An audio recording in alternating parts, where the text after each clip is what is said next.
No, they've lifted it by now. But this is a big heavy boat. Now let's see, we are coming up.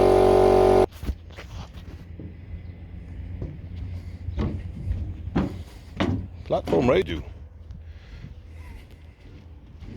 Side tubes, I'm not going to pump them, I don't think. Here we have our DockyJack. Pumped up. We did go up slightly.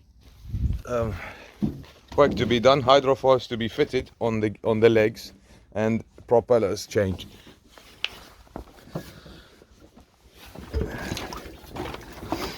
Platform is very useful looking.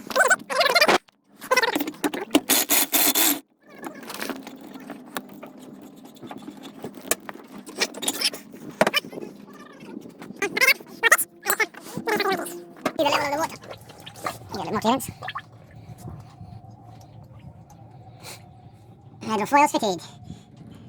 The DockyDock tube has lifted.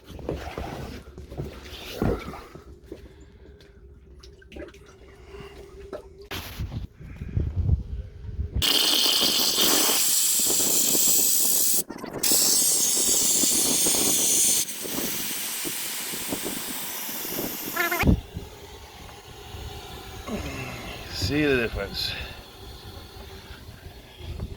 I think it's going to go over the platform. Yeah, you can see the difference in the height now.